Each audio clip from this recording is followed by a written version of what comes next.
Durante una discusión, mi novia se burló. «Conoce tu lugar. Deberías estar agradecido de que haya bajado mis estándares para ti». Le respondí, «Tienes razón». Entonces terminé todo, y me concentré en mí mismo. Me llamo Dariel. Tengo 29 años, y desde hace 8 trabajo como técnico automotriz. Es un oficio que muchos miran por encima del hombro, pero yo siempre lo vi como un arte. Conozco de arriba a abajo cada sistema de un motor, desde el rendimiento hasta los circuitos eléctricos. He pasado noches enteras en el taller, solucionando problemas que otros mecánicos no logran descifrar.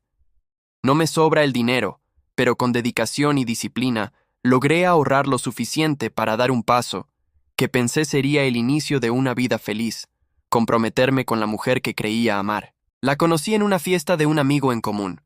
Su nombre era Amaris. Era el tipo de mujer que captaba todas las miradas apenas entraba en un lugar. Elegante, con una seguridad que rozaba la arrogancia, y acostumbrada a recibir atenciones de todos los que la rodeaban. Venía de una familia de mucho dinero, de esas donde los autos de lujo y las vacaciones en Europa eran parte de la rutina. Para alguien como yo, que había crecido en un barrio sencillo y que había visto a mis padres trabajar hasta el cansancio para darnos lo necesario, Amaris parecía sacada de otro mundo. Al principio me sorprendió que me prestara atención. Yo no era ni el más llamativo ni el más influyente de esa fiesta, pero ella se acercó con una sonrisa y comenzó a hablarme de trivialidades. Me hizo sentir como si yo también perteneciera a ese entorno, como si mi origen no importara. Con el tiempo, empecé a creer que entre nosotros había algo real. Salíamos a cenar, íbamos al cine, paseábamos por la ciudad. Yo me esforzaba por estar a su altura, siempre bien vestido, siempre puntual, siempre dispuesto a gastar un poco más de lo que podía para impresionarla. Después de 2 años juntos, decidí que era momento de comprometerme. Trabajé horas extras, acepté reparaciones los fines de semana y poco a poco reuní $4,000. Ese dinero lo guardé celosamente hasta comprar un anillo digno, porque no quería que pensara que me estaba conformando con menos. Cuando se lo entregué, en una pequeña cena que preparé yo mismo, lloró de emoción y dijo que sí. En ese instante, pensé que había ganado la lotería de la vida. Sin embargo, lo que empezó como un cuento de hadas pronto comenzó a mostrar grietas. Amaris tenía un carácter fuerte, pero con el tiempo esa seguridad se transformó en comentarios hirientes. Se burlaba de mi trabajo, aunque era el mismo que pagaba nuestras salidas y el anillo que llevaba en la mano. Decía cosas como, «Es increíble cómo hueles a grasa todo el día», o «¿No te gustaría hacer algo más refinado que arreglar autos?». Yo lo tomaba como bromas, aunque por dentro dolían. Su familia tampoco facilitaba las cosas. Su madre me trataba con cortesía distante, como si yo fuera un empleado más de sus empresas. Su padre apenas me dirigía la palabra, salvo para preguntar cuánto ganaba y qué tan estable era mi empleo. Yo, con paciencia, respondía cada cosa y me convencía de que lo importante era el amor que sentía por Amaris, no la opinión de los demás. Pero los comentarios de ella empezaron a volverse más frecuentes y con un tono que ya no era de broma. Un día, durante una discusión por algo trivial, creo que había olvidado reservar un restaurante caro al que ella quería ir. Explotó. Me miró con esa mirada altiva y dijo, «Conoce tu lugar. Deberías estar agradecido de que haya bajado mis estándares para estar contigo». Esas palabras me atravesaron como un cuchillo. Por un momento me quedé mudo, incapaz de procesar lo que había escuchado.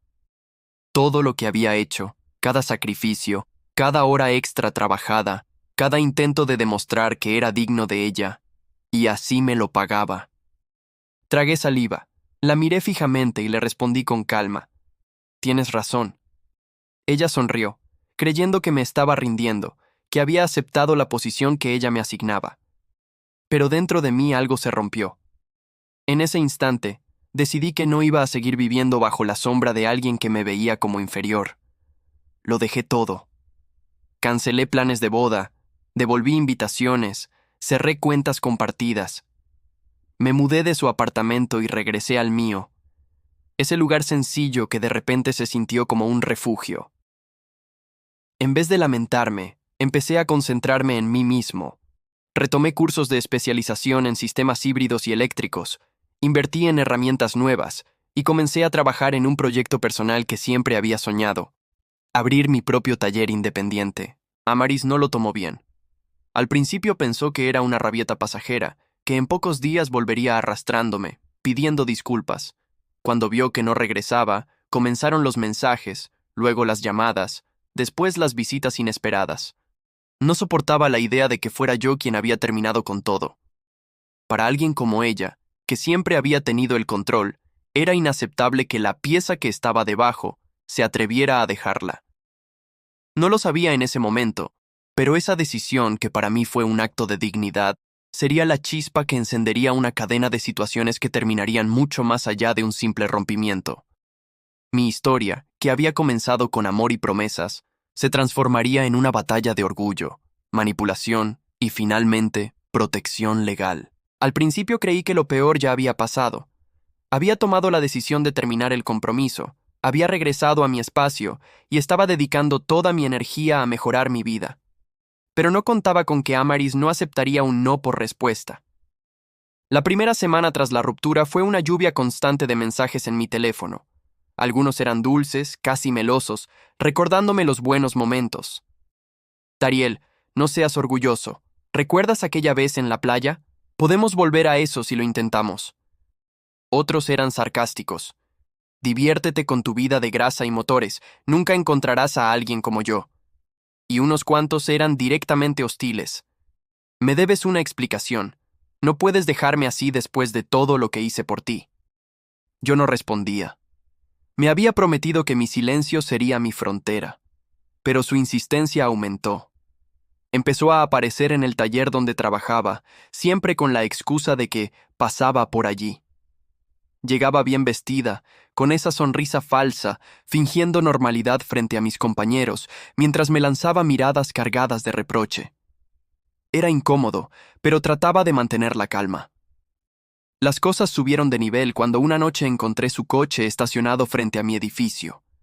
Al principio pensé que era coincidencia, pero tras 2 horas seguía allí, con ella dentro, observando. No subió, no tocó la puerta. Solo permaneció como un recordatorio de que seguía vigilando. Esa fue la primera vez que sentí un verdadero escalofrío. Mientras tanto, yo avanzaba en mis planes.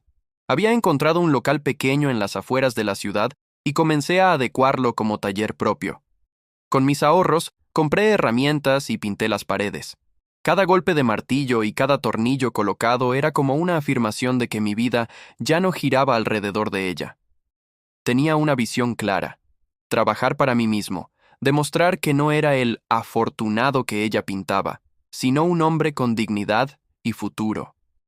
Amaris no soportaba verme avanzar. Lo sé porque en uno de sus mensajes me lo escribió sin tapujos. No entiendo cómo puedes estar tan tranquilo, como si todo lo que teníamos no valiera nada. Es como si nunca te hubiera importado. ¿Cómo puedes simplemente seguir adelante? Yo leí esas palabras con una mezcla de tristeza y alivio. En efecto, me importó, pero no a costa de perderme a mí mismo. Un día, sin previo aviso, apareció en casa de mis padres. Ellos no sabían toda la historia, apenas que el compromiso había terminado. Amaris llegó llorando, diciéndoles que yo la había abandonado de la nada, que había destruido sus sueños, que todo había sido una mentira. Mis padres me llamaron confundidos, preguntándome qué pasaba. Les conté la verdad. No adorné nada, simplemente repetí las palabras exactas que ella me había dicho. Conoce tu lugar. Deberías estar agradecido de que haya bajado mis estándares. Eso bastó para que mis padres comprendieran y cerraran filas a mi lado. Pero Amaris no se detuvo. Una noche, regresando del taller, encontré la puerta de mi apartamento llena de notas pegadas con cinta adhesiva. Eran mensajes escritos a mano, algunos de amor desesperado, otros de reproches venenosos. Había uno que me dejó helado: si no eres mío, no serás de nadie. Esa frase marcó un antes y un después. Decidí que no podía seguir ignorando lo que claramente se estaba convirtiendo en acoso. Guardé los mensajes, tomé fotografías de las notas y comencé a documentar todo. Consulté con un abogado que me explicó los pasos para solicitar una orden de alejamiento. Fue un golpe duro, porque nunca imaginé que una relación que comenzó con ilusión terminaría en un tribunal. Mientras tanto, Amaris continuaba con su doble cara. Frente a algunos conocidos, fingía ser la víctima de un compromiso roto, mientras en privado se volvía cada vez más agresiva. Me llamaba a deshoras, me seguía en su coche, incluso llegó a entrar al local de mi taller mientras trabajaba con un cliente, exigiendo que habláramos de una vez por todas.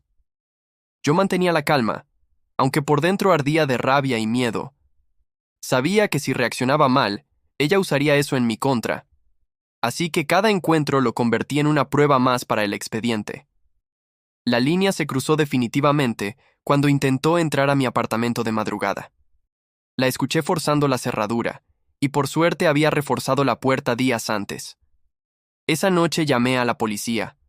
No pudieron arrestarla porque se marchó antes de que llegaran, pero levantaron un reporte. Esa fue la pieza final que necesitaba. Lo que vino después sería un proceso legal que pondría todo en su lugar.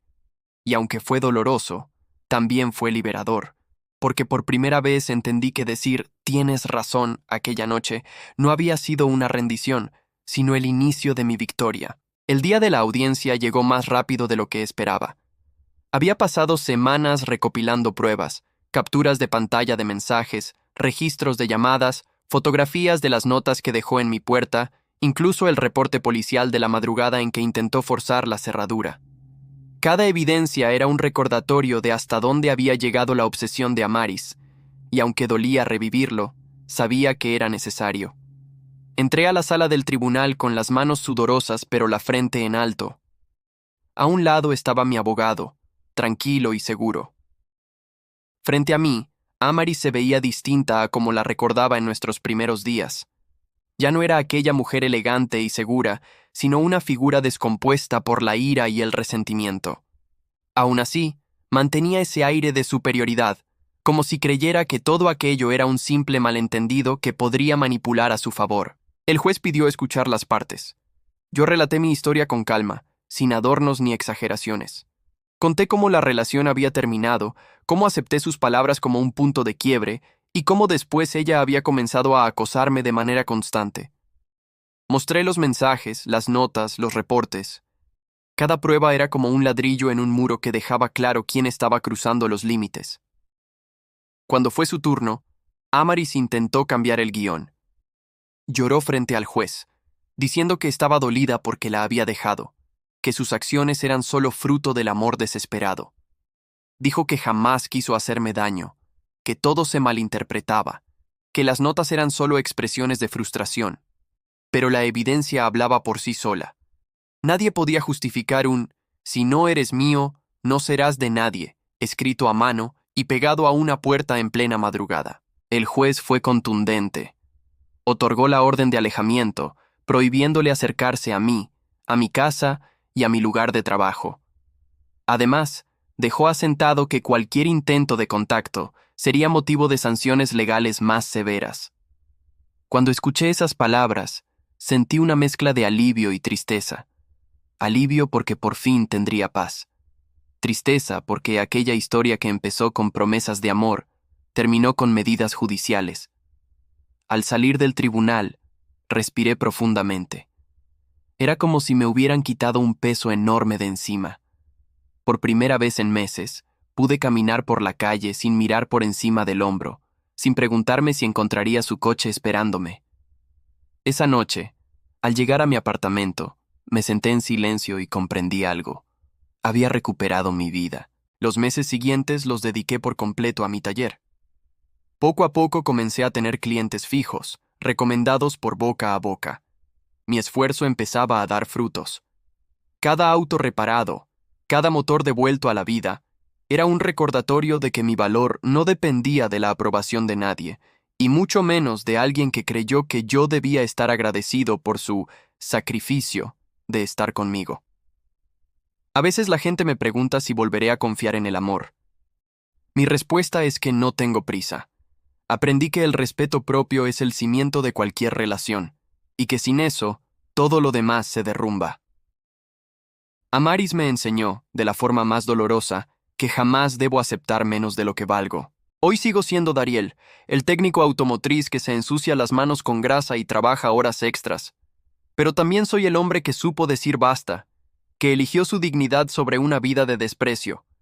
Y si algo me quedó claro en todo este proceso es que, al final, el verdadero triunfo no fue obtener una orden de alejamiento, sino haber encontrado el valor de mirarla a los ojos y pensar, tienes razón, yo merezco algo mucho mejor.